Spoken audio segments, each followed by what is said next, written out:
Perkenalkan, nama saya Agung Simajunta dengan NIM 52232300009. Saya dari Prodi Teknik Elektro kelas A tahun 2022. Saya di sini akan menjelaskan tentang alat kumparan putar dan teman rekan saya. Dan saya Agung Gultom dengan NIM 52226300001. Di sini saya menjelaskan bagian dari tang ampere.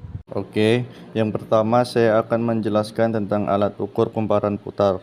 Di sini saya menggunakan aplikasi Java Lab Multimeter. Alat ukur kumparan putar.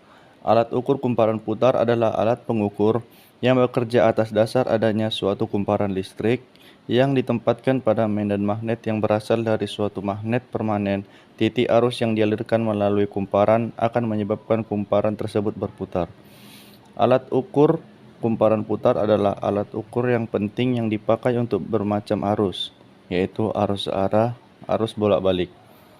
Prinsip-prinsip kerja titik arus alat ukur kumparan putar mempunyai prinsip kerja secara elektromagnetik.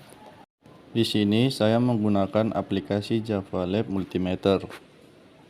Sebelumnya saya akan menjelaskan bagian-bagian dari multimeter tersebut. Yang merah ini merupakan positif dan yang hitam merupakan negatif.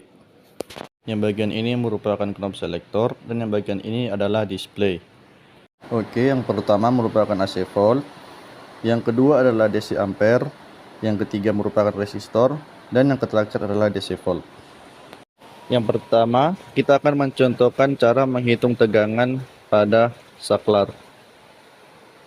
Hasil yang kita dapatkan adalah 220 volt. Yang kedua, kita akan mencontohkan pada DC ampere.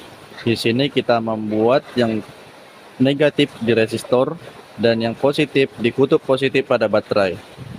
Nah, kita mendapatkan hasil 0,04 ampere. Selanjutnya ada tang ampere. Tang ampere adalah alat yang digunakan untuk mengukur arus pada konduktor tanpa memutuskan sirkuitnya. Tang ampere memiliki bagian penjepit pada bagian badannya sehingga untuk mengukur arus hanya perlu dijepitkan pada kabel. Prinsip kerja yang tang ampere menggunakan hukum Faraday, yaitu yang pertama digunakan untuk mengukur tegangan listrik, arus listrik, dan resistansi. Yang kedua digunakan untuk mengukur temperatur, induktansi, dan frekuensi. Yang ketiga digunakan untuk mengecek koneksi antar arus pada kabel. Bagian-bagian tang ampere. Di gambar ini terdapat clamp head, data hold, crank switch, COM terminal, trigger, display, volt atau home terminal. Cara menggunakan clamp meter. Yang pertama, putar atau setting saklar clamp meter ke posisi ampere meter yang biasanya ditulis dengan huruf A dengan gelombang sinus di atasnya. Yang kedua, tekan trigger untuk membuka rahang penjepit clamp meter yang ada di bagian tengah rahang menjepit, lalu lepaskan trigger clamp meter. Yang ketiga, jika kabel listrik belum dialiri listrik, maka hubungkan kabel tersebut atau nyalakan perangkat yang ingin diukur arus listriknya.